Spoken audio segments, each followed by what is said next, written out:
Mia sat in the quiet of her apartment, the walls faintly humming with the after sounds of a long day.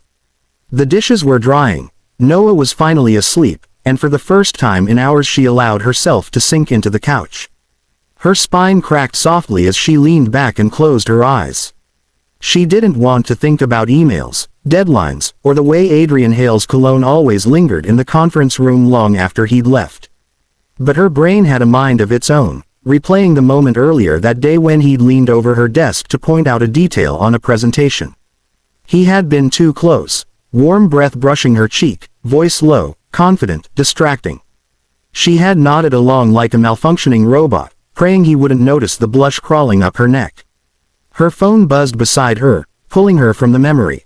It was Sharon. "How was the rest of the day?" "Still drooling over your boss." Mia snorted. "If only you knew," she mumbled. Without even thinking, her fingers flew over the screen. The exhaustion blurred her focus, loosened her filter. "If my boss keeps looking at me like that, I swear I'm gonna melt right at my desk. No man has the right to look that good in a suit." She hit send before she even finished reading it.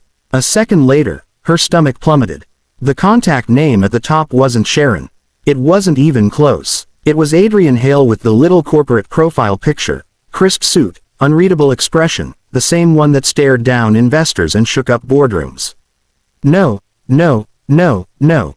Her voice cracked as she slapped a hand over her mouth. She tried to unsend it, but the app showed the message delivered instantly. Time stopped. Her ears rang. Her legs tingled as if preparing for her to bolt out the door and run to the next country. She imagined HR calling her first thing in the morning. She imagined being escorted out of the office with her plants and cheap stapler. She imagined Adrian's face reading the text. The shock, the disgust, the inevitable distance. Her phone pinged again. She didn't want to look, but her eyes dragged themselves to the glowing screen. A simple message appeared, almost casual.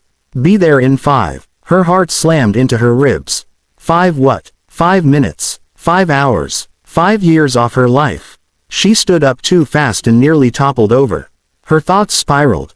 Panic, dread, a spark of something else she refused to name. Then she heard it. The distant sound of a car turning onto her street. Mia moved like a whirlwind through the living room, grabbing stray toys off the floor and tossing them into the nearest basket. She didn't know why she was cleaning. Panic instinct, embarrassment instinct, survival instinct, maybe all three. Her heartbeat was too loud, thudding in her ears as she wiped her palms on her jeans. She checked the mirror again, smoothing down flyaway strands of hair before stopping mid-motion. "Why am I even fixing myself?" she groaned. He wasn't coming over for a date. He was coming because she accidentally sent him a thirsty confession. Her chest tightened. Oh my God, this can't be happening. Small footsteps padded across the hallway. Noah, in his dinosaur pajamas, rubbed his eyes with the back of his hand. "Mom, are you running from a monster?" She blinked. "What? No, I'm just cleaning really fast." "But it's bedtime," he said, confused. "And nobody's coming, except someone was coming. Someone who absolutely shouldn't." The rumble of an engine outside made her breath hitch. She froze like a deer caught in headlights. The sound grew louder, smoother, unmistakably expensive. She stepped toward the window as headlights swept across her living room wall. A sleek black car glided to a silent stop in front of her driveway. It didn't belong in her modest neighborhood, where most residents drove practical cars with chipped paint and sticky backseats. This one looked like it cost more than her entire apartment building. Adrian stepped out, tall and immaculate even in the dim streetlight. His coat caught the breeze, the tailored fabric moving like water. He looked around, assessing the quiet street, then lifted his gaze toward her window with unsettling accuracy. Their eyes met through the glass. If she hadn't been panicking before, she certainly was now. She rushed to the door before he could knock, partly because she didn't want to wake Noah and partly because hearing Adrian Hale knock on her door felt like a heart attack waiting to happen. The moment she pulled it open, cold night air rushed in, along with him. Mr. Hale," she stammered. I can explain." He took one calm step closer, hands in his pockets, eyes fixed on hers.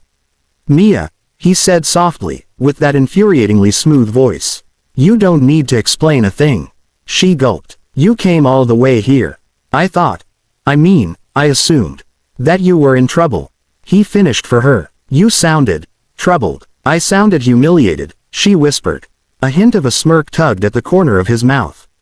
So I noticed, and for the first time, she realized, he wasn't here to reprimand her. He wasn't angry. In fact, he looked almost amused, interested, which somehow made everything even worse, and infinitely more dangerous.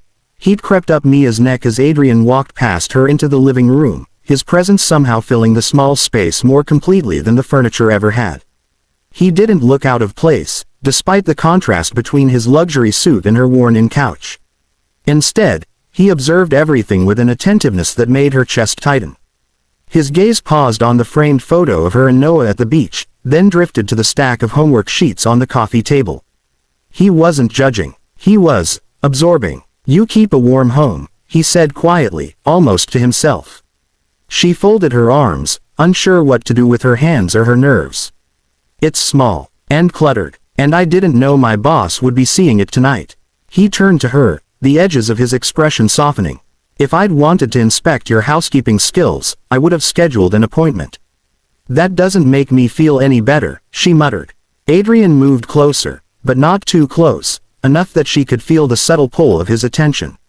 Mia, about the message, you don't have to panic.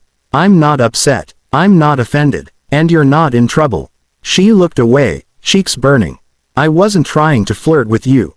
It was supposed to be a joke to my friend.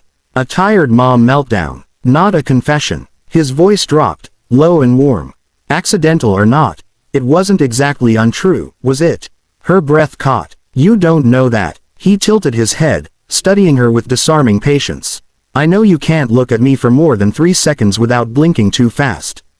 I know you straighten your posture every time I walk into the office. And I know you avoid being alone with me unless absolutely necessary. Her jaw fell open. You noticed all of that. Mia, he said with a quiet chuckle, I notice everything. A shiver rolled down her spine. She hated how much she liked hearing that. It's complicated, she whispered. I've got a kid, responsibilities. I've got no time for whatever this is. He glanced at the hallway where Noah had earlier peeked from. I can see that, and I respect it. Then his eyes returned to hers, steady, grounding. But I also want to be honest. You're not the only one who feels something.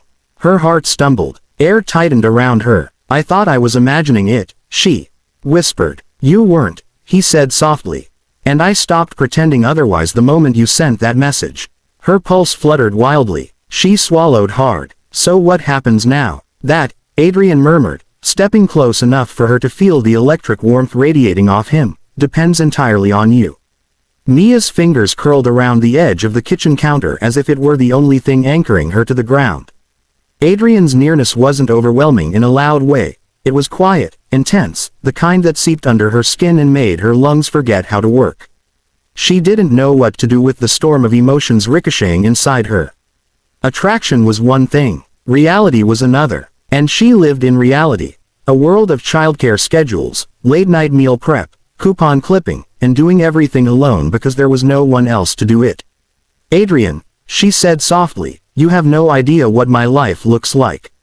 You see me at work, polished, trying my best to look like I'm keeping it together. But outside of that, she gestured weakly to the toys stacked in baskets, the laundry basket half filled near the hallway. This is me, chaos, real life. He looked around again, but this time with meaning, not curiosity.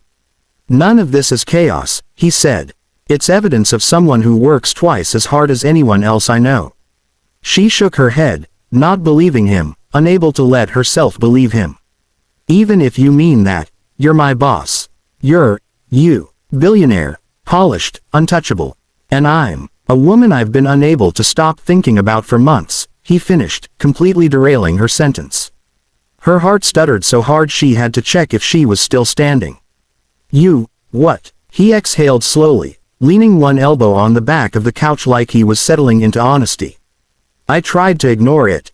I told myself you were an employee. That I was imagining the way you look at me. That I should stay professional.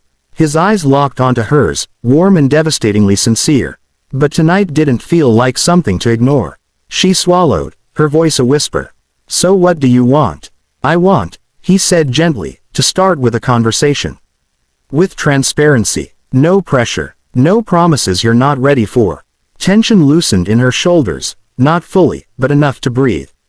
Just a conversation. Unless you want more, he murmured, the faintest smile in his voice. Before she could respond, soft footsteps pattered again. Noah peeked around the hallway corner, clutching his stuffed dinosaur. Mom, the fancy man's still here.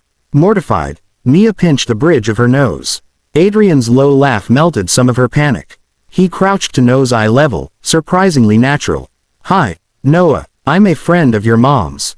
Noah blinked at him. Do you like dinosaurs? Adrian didn't miss a beat. Only the very coolest ones. Noah grinned and darted back to his room. Mia stared at Adrian, stunned. You didn't have to. He rose, meeting her eyes again. I meant what I said. I'm not here to complicate your life. I'm here because I want to understand it, and be part of it, if you let me. Her breath caught. For the first time all night, the fear loosened, just enough for something else to slip through. Hope.